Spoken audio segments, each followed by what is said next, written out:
Welcome to San Mateo County Today. Conversations with government leaders throughout San Mateo County.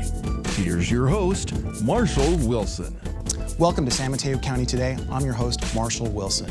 We have a great show for you today featuring the Mayor of San Mateo, Joe Goethals. He's going to talk about sustainability projects, workforce housing, traffic, development in San Mateo, and a little bit look to the future. Thanks for joining us. San Mateo Mayor Joe Goethals, thanks for joining me on San Mateo County Today. It seems like so much of what's going on in San Mateo now is really about managing success. Just a few years ago, the economy was down, unemployment was a big problem. Now, unemployment is very low, but unfortunately, traffic is high, and so are rents. Tell us what's going on in San Mateo today. Good to be with you, Marshall. Thank you very much. Housing and traffic are definitely top of mind. Dealing with the housing issue, obviously we have a huge jobs housing imbalance. We've had the good fortune of having over 100,000 jobs come to our area in the last 4 or 5 years, but we haven't built nearly enough housing to match those jobs. So 2,100 units in San Mateo County over that same period of time just means that people have to move further and further away, and housing costs more and more money. So one of the solutions to that problem is to build housing, and we want to build housing that doesn't impact residents in the other neighborhoods. So you build it along the rail corridor. You build it a little bit more dense than we see in San Mateo right now, but we build it in a way where people can take public transportation, where they can walk to work. Some of the projects we're most excited about right now is a workforce housing project with the City of San Mateo in downtown. So these are people who already work in the City of San Mateo. The housing would be on city-owned land, and it would be necessarily at affordable levels, 30% of what people's take-home would be. I'm very excited to make it just a little bit easier to live in the City of San Mateo, especially for those folks who work for the City of San Mateo. What do you say to folks that say they lived here for many, many years, and of course the traffic is just getting worse and worse, and say, we don't want any more housing. There's too many people here already. So, as I was saying, it's about a jobs housing imbalance. So if you want to balance them out, one of the ways you could do that would be to take away all the jobs, but I don't think that that's the solution people are looking for. The economy does come and go in cycles, but we're the beneficiaries of a good cycle right now. And the key is just to keep the balance, and you can balance it with some dense housing, like I said, in the rail corridor as opposed to out in the neighborhoods. There's even been some talk about extending the protections that neighborhoods have for height limits, making sure that we don't do anything to height limits outside of the rail corridor. Whereas in the rail corridor, it's important to build the housing that we need in order to support all of the jobs that we've created here in San Mateo. So you're a father of 3 young daughters. How does that influence you in decision making? So do you view things as, hey, and also you're a lifelong resident of the City of San Mateo. What kind of view does that give you in that you've been in San Mateo your whole life, and now you have another generation coming up? How does that impact your decision making and sort of the issues that you really like to focus on? In a lot of ways. One of those ways is that I'm out in the city enjoying it as a parent, and so I see the schools, and I see the parks, and I see the fields that we have available for kids these days. Looking at recreation is one of the most important things that we're doing this year. We have the Beresford Master Plan project that's moving forward, and we're looking forward to the completion of that. We're also looking at the Central Park Master Plan. Recreation in all its capacities, including Poplar Creek, our golf course, is one of the things that we're looking at to figure out, of all this land that the city has, how can we best utilize it for recreation for our residents? Now, there's a lot of development going on. What are some of the big projects going on in the city that people can look forward to? There's a big project going up at 92 and 101, or the old Kmart site. Right. So what is going to be built there? So the old Kmart site is called Station Park Green. Mm-hmm. Station Park Green is 599 units of housing. It'll be rental housing. It's right there at the Hayward Park train station. It will be a mixed-use facility which means first floor will be retail. It'll be markets and dry cleaners and things that people need that support the people who live there. It's close to public transportation, which is fantastic. That really mitigates the impact on the surrounding neighborhood. It also includes over 2.5 acres of park space. So all the people who live in that neighborhood, including the Sunnybrae neighborhood, have these 2.5 acres of additional park space to enjoy, and there will be a children's playground area and other amenities that will really add to the neighborhood. And the people who watch this show don't necessarily live in San Mateo. We've heard a lot about the Bay Meadows development. What's the status of that? Every time I drive by, there's a new building going up.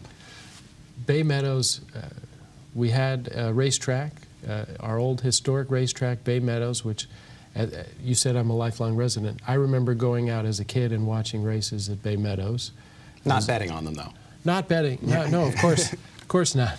But I went out and saw the horses, and now with the redevelopment of Bay Meadows, we've added so much housing that we needed.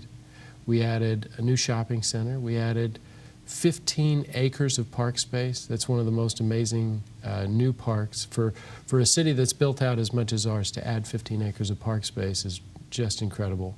And then we have some really exciting new companies that are moving into the new office buildings. SurveyMonkey can't wait to move in. They're going to fully occupy that building that is directly across the tracks from the Hillsdale Shopping Center. And we still have an acre of space that is not developed yet that we look forward to putting 68 units of low-income housing on. So it's been a fantastic development for us, and it's all transit-oriented development. The folks who live there can ride the train. They have easy access to 101. So we're almost not quite halfway through the year of your mayoralship. What are some of your priorities for the remainder of 2016, and also your remaining time on the City Council? So a few of the things that I see coming up very quickly, one of them is the workforce housing project downtown. I think maximizing the benefit to the City of San Mateo is so key.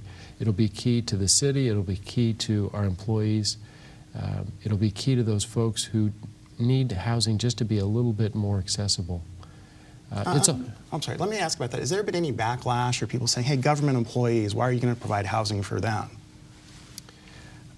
I haven't heard any of that, and I'll tell you part of the reason why is this is city-owned land, and the Community College District just had a workforce housing project like this, and they were extremely successful. Mm-hmm. They were able to build it on time, under budget, and the professors at the Community College District, they love living there. To be able to live close to where they work is just a huge amenity for them. And so that's what we're trying to provide here. I think it'll take cars off the road. Everybody sitting in traffic today, and that's one of the biggest complaints, wants the person in the car in front of them to be on public transit or to live closer to where they work. It solves all of our problems. In addition to the workforce housing project, though, I'm very excited about our sustainability projects. That's just something I'm very excited about as the mayor. I love that I get to be on the board for Peninsula Clean Energy. That's our community choice aggregation group. We have just formed the JPA for Peninsula Clean Energy, and we're going to bring sustainable, renewable electricity on the grid between 50 and 100%. I think we're on the path to 100% renewable electricity being used by the residents of San Mateo County. That's just an amazing accomplishment. And that was passed unanimously by every single city council in the entire county. So that's unbelievable. Then what we're doing on water, and we all know that we're still feeling the impacts of drought, our wastewater treatment plant is on a path where 8 years from now we're going to be able to recycle 13 million gallons of water a day. That's unprecedented.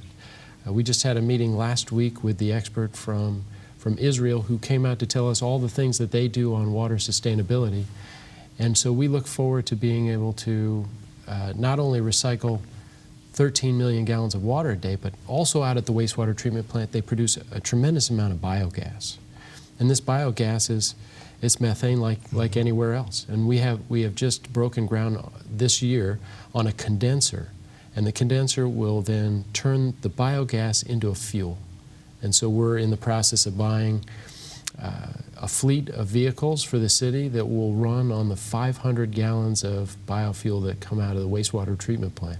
Again, that will offset a tremendous amount of greenhouse gases. And then we have other projects like our bike share program, just to get one more car off the road, solve people's last mile problem, get more people enjoying the outdoors rather than enjoying the indoors of their car. Now, if someone wants to learn more about bike share or Peninsula Clean Energy, are there websites or some places for them to go to? Absolutely. www.cityofsanmateo.org, and look for our sustainability projects. Okay. We only have a little bit of time left, and as a lifelong resident, so tell me about some of your favorite parts of San Mateo, either places to go, things to do.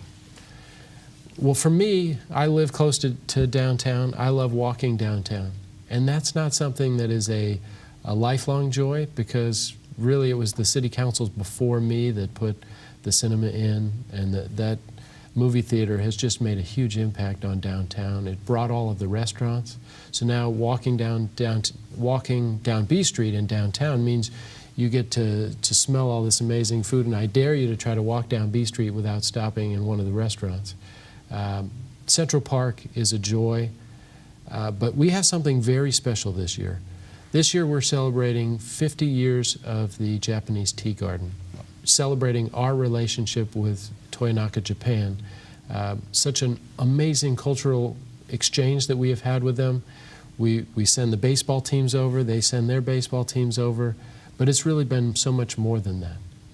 It has been a relationship and a cultural exchange that we have been able to learn from, and the tea garden is just emblematic of that. So celebrating this August, 50 years of having that tea garden in Central Park. I'm very proud of that. Great. As you said, a lot going on in the city of San Mateo. Thank you for joining us on San Mateo County Today. Thanks, Marshall.